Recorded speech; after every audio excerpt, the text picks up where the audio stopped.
Welcome back to my mental health and crime channel. My name is Huda London. This is educational purpose only. This is all my thoughts, speculations, and opinions. Thank you all for being mindful and respectful in the comment channel. I really do appreciate that. Today I'd like to talk about Eric Gower. He was a private shared driver who drove Maddie and Kaylee home. They reached home at 1:56 a.m., although the police never changed the timelines, and they said that all the 4 victims were home at 1:45, which was incorrect.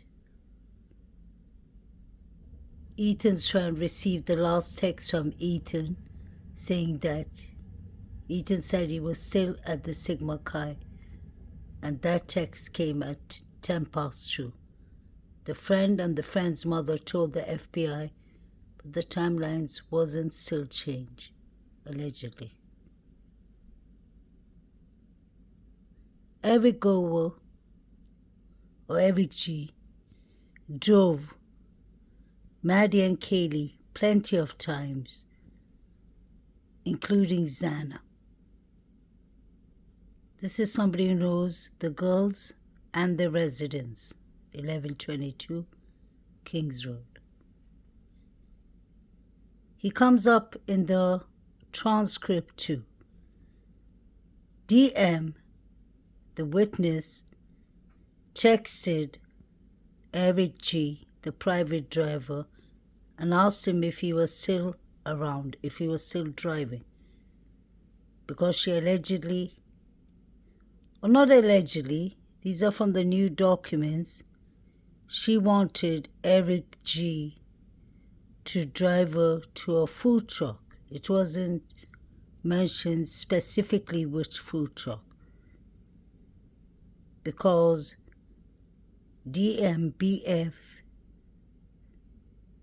Kaylee and Maddie were talking about the food they had at the grub truck in Kaylee's room. So we don't actually know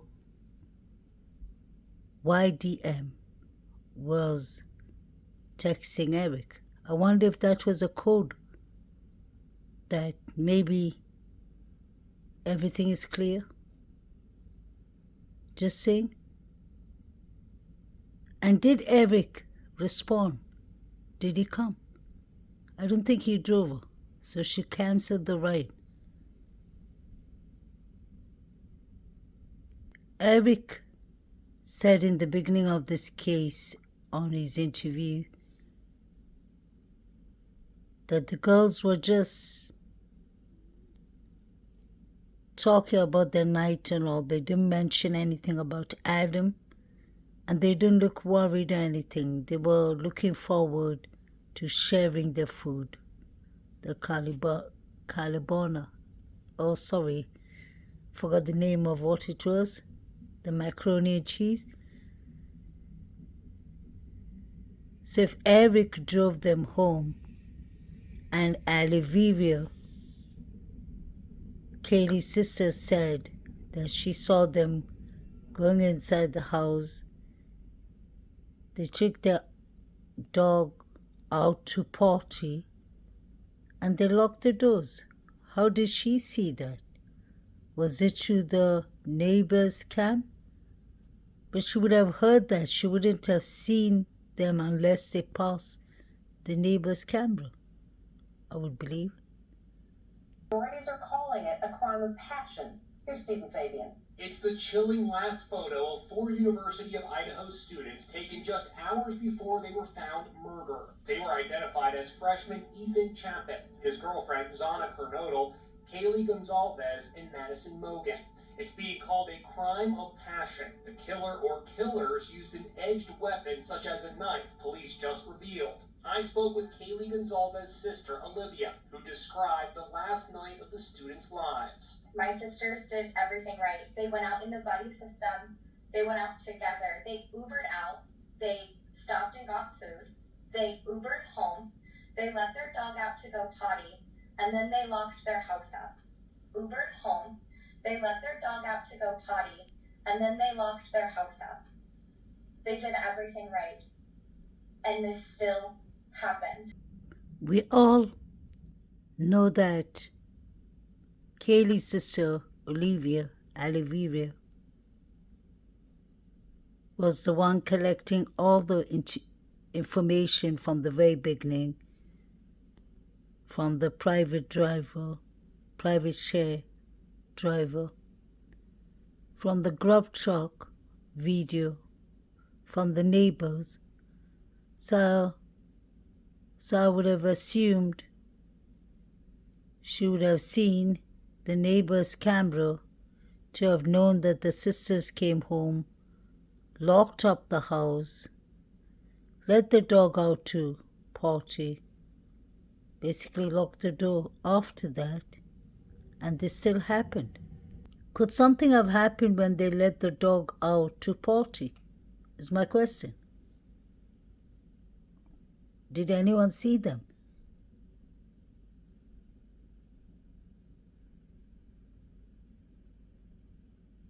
Was Murphy barking?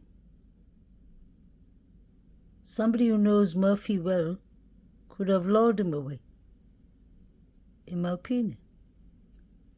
How come Murphy didn't have one speck of red liquid on him?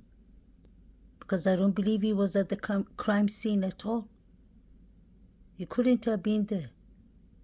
Somebody could have taken him out and placed him back right before the cops came.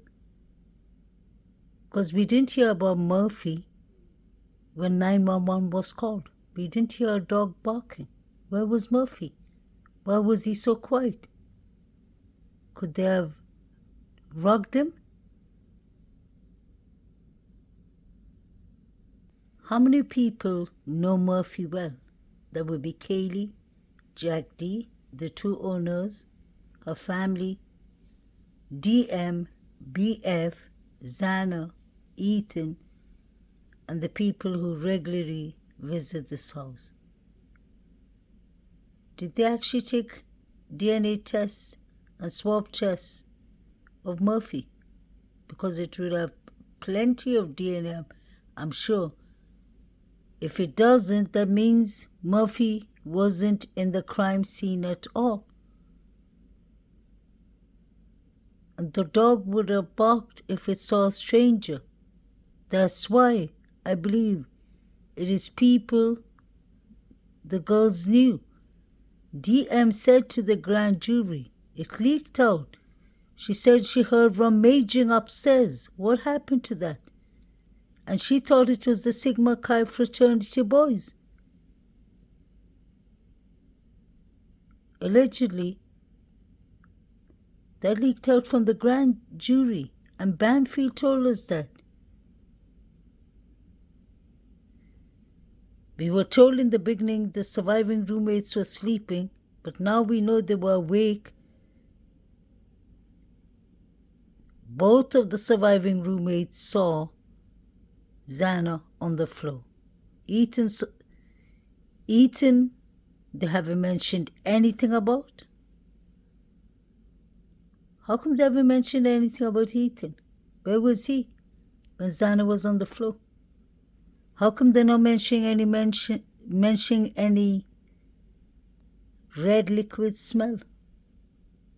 Any red liquid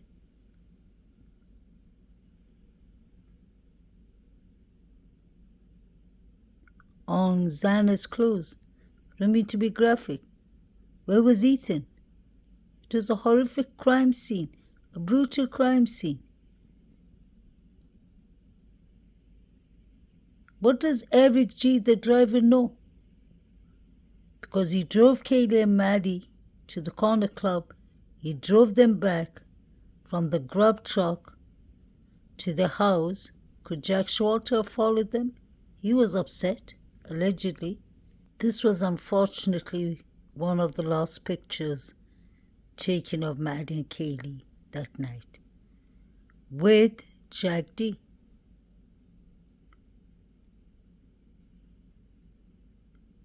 And that was at 1:25 a.m. When did Jack D reach home? When did he fall asleep?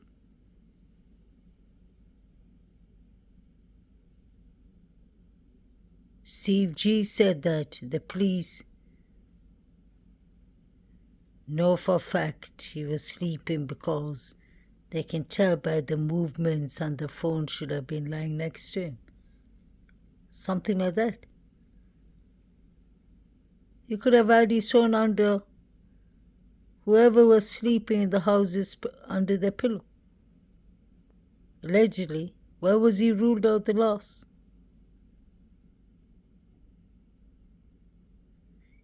I'm not saying he's involved, but I'm saying there's so many questions. Why wasn't Murphy harmed or injured? Thank God the poor animal isn't injured. But why? Did someone give Murphy a bath? He had no DNA on him. I still would love to know what Maddie told Adam. And Adam must have told Jack D or someone else, because Shawalter said, "You know we're going to get you for that, Maddie," on the way to the corner club. Sorry, on the way to the grub truck.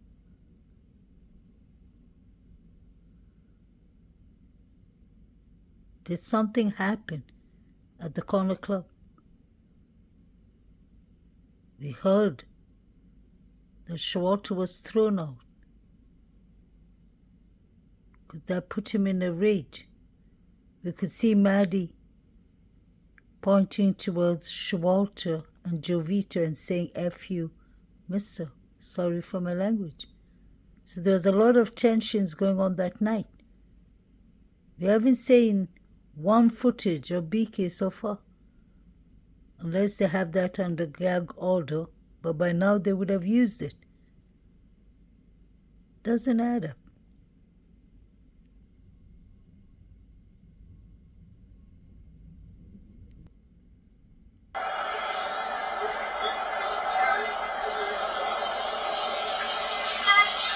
What did you say to Adam? I told Adam everything.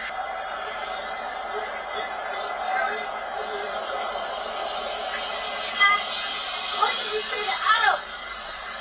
I told Adam everything.